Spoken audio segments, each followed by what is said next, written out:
Welcome back to more Mansa. It is your boy Mansa, man. We back again with another reaction video, guys. Look, man, you guys wanted me to check out 10 minutes of Trevor. You guys didn't want to check out this specific video, but you guys want me to check out more Trevor Noah on the channel. So we got 10 minutes of Trevor Noah stand up.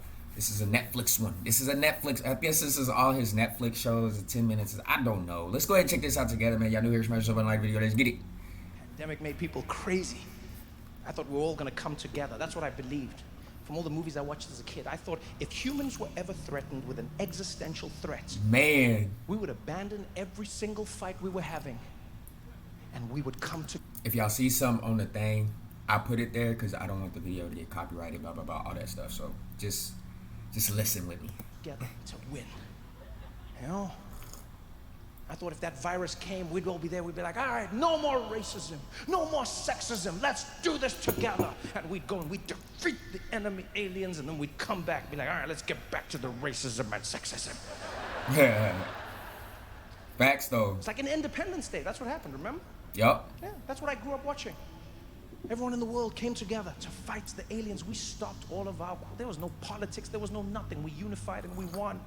And then in real life, what did? We fought each other. And we lost. We were supposed to be a team. Bro, that's a classic. I need to watch that movie. Who's supposed to be our hero?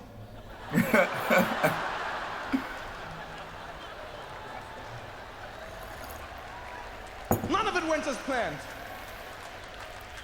As humans, we become so comfortable knowing that we forget how uncertain life is.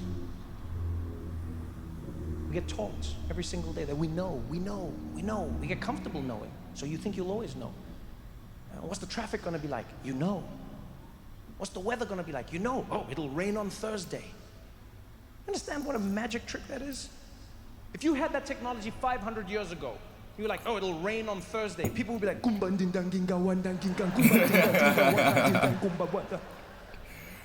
remember how confident world leaders were as well. Some more cocky than others. One of my favorites was Prime Minister of the UK, Boris Johnson. Yeah, he was an interesting one. He went to a hospital during the pandemic, and he was hugging people. Like right at the beginning, he was hugging people, going around hugging people. Journalists asked him, they're like, Prime Minister Johnson, do you think it's appropriate for you to be hugging people during a pandemic? He's like, first of all, everyone needs to calm down. This is not a pandemic. This is not a pandemic. Look at my hair. Do I look stressed? Everybody needs to calm down.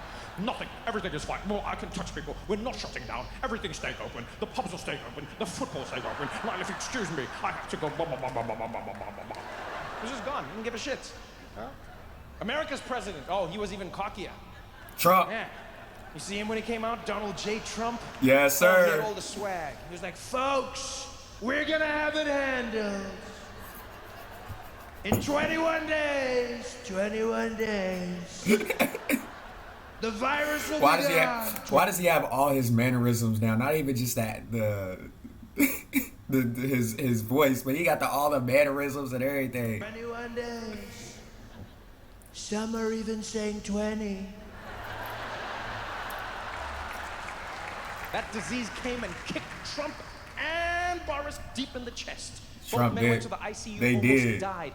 Only reason they survived is because they're both heads of state. They gave them that secret juice.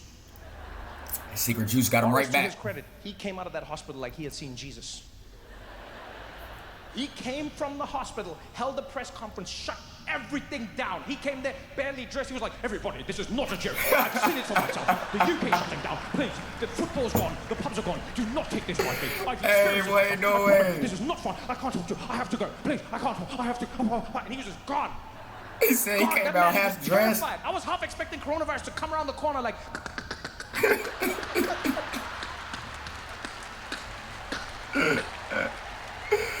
Yo.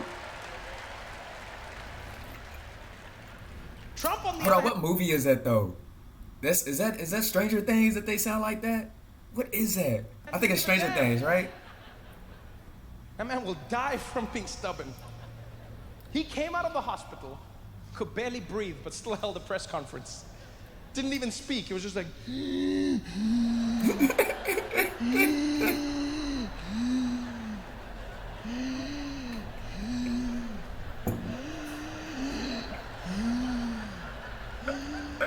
If I can do it, Joking. Such a fun sound. Yo. Sound of happiness. The sound of white happiness in particular. Yeah. I've tracked it. I've searched for the source of woohoo and I found it originated with white people. White women in particular. Yeah. That's where it comes from. That is the sound of a white woman's turn up. That is the sound of her getting into the game. It's like, Tammy! Woohoo! And that's when you know it's on. Yeah, because everyone else learned it from white women. That's where it came from. You know, it spread through society like a virus. It's not the natural sound anybody else makes. White women make that sound instinctively, but everyone else has learned it. Like, white men were the first ones to learn it because for them it's sort of like a mating call. They know what it means. It's like a mating call. They have call. to reciprocate, like, woo, woo. But everyone else had to learn it. It's a natural sound for them, but for nobody else. Like, black people woohoo, but it's not the natural sound black people make for fun. You know, black people can woohoo, black people often do woohoo, but it's not instinctively a black sound of happiness. And I think it's because black people are uncomfortable with the woohoo. Oh. Deep down inside, there's a certain moment in woohoo when every black person stops enjoying it. There's just a moment. We're not messing with the woohoo. When, and maybe this is just my personal experiences, but I feel it sounds eerily similar to a police siren. There's just a moment where it stops being fun. No way. It's just that split second where it's like, woohoo, woo, woo, woo, Woo, woo, woo. Hey, facts though, it sounds too much to whoop, whoop, whoop. Then you know you get pulled over. Whoop, whoop, Put whoop. your hands in the air and keep them there. Oh, shoot. Terrorism is not a race, it's an act. It has evolved over time. Yes, right now we're dealing with extremism, Islamic terror in some parts of the world. But if you go to other parts of the world and ask them what a terrorist is, they'll show you a different face. You go to England 20 years ago and you said, well, what was a terrorist? They show you a drunk Irishman. Right? I didn't need to say drunk, I could have just said Irishman. You go to a hood, they'll show you a policeman or something, you know what I'm saying? There was a time when Nelson Mandela was labeled a terrorist. Like, terrorism is an act, it's not a face. That's facts. People say these things. Well, these Muslims, you gotta admit, there's an awful lot of them doing the same thing. You're like, yeah, but you know who's not a terrorist? Most Muslims. Yeah, most Muslims are not terrorists. I'm not even Muslim, but it gets to me because I'm like, most Muslim people are not terrorists. You know how you know this? Because we're still alive. Yeah. They've had ample opportunity to take us out, people. There's 1 billion Muslim people on the planet. They've had every chance. They could have killed us using those falafels they sell us after midnight when we come out of the club. They could have wiped us all out. Could have been done. But they're killer kebabs. I would have never learned about America. I would have never come out to places like Washington, D.C. Would never learned to drive on the other side of the road. I would have never learned about charming racism. Traveling on the other side of the When it comes to road. this beautiful country. Yeah. Probably something that changed my life forever. Charming racism. Classic American charming racism. I never knew there was such a thing growing up. Oh. And I thought I knew all about racism. I always, coming from the home of some of the best racism in the world, I don't mean to brag, but South Africa is by far, like we've got top quality racism Top out quality there. Like racism. handcrafted. Oh. But my guy said handcrafted. You don't get racism like that anymore. Like, I've seen racism all over the world. To be honest, the standards have dropped. It's not what it used to be. Like, I'm talking about quality racism. Quality. Now it's cheap and mass-produced, probably made in China now. I'm talking about real racism. I feel like America got real racism. What I you discovered mean? charming racism in a place called Lexington, Kentucky. Oh no! That's right down the road from where I'm from. And hey, I'm gonna believe everything he got to say about Lexington, Kentucky, boy. Ain't no way, Trevor. Ain't no way you was in Lexington. Boy, that's crazy. I don't even go to Lexington like that. I don't mess with Lexington. You don't mess with Lexington, dog. I don't go to Lexington, bro. I don't know if you've ever been, but you really need to go. No, don't go. It's a beautiful place. No, it's not. Old school, charming racism with a smile and the tip of a hat.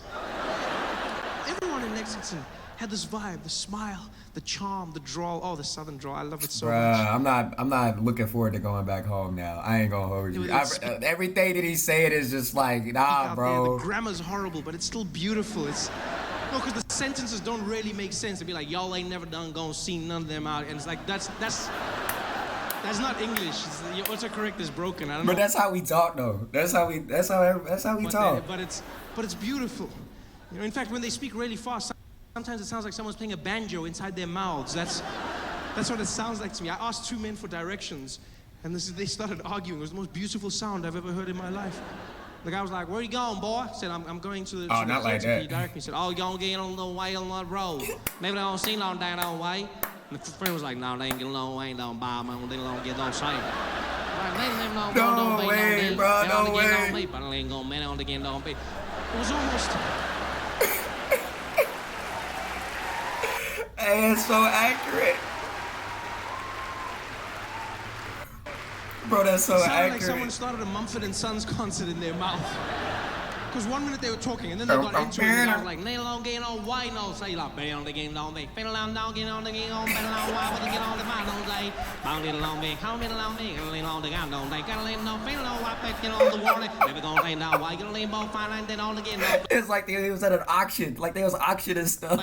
Get on the ground that way. Hey, bro, no, this is comedy, bro. This is true comedy, bro. Oh my gosh, hey, that was funny because that's relatable. Like Lexington, Kentucky, bro. Like that's like the country part of Kentucky. Like going that way and beyond. Hey, the less black people you'll see that way and beyond. Like there ain't no black people that way. Louisville, that's where you need to be at. But look, man, comment down below your thoughts on this. Hope you guys enjoy my guys' content. This man, like some gentlemen, say, do minutes. Yeah, peace.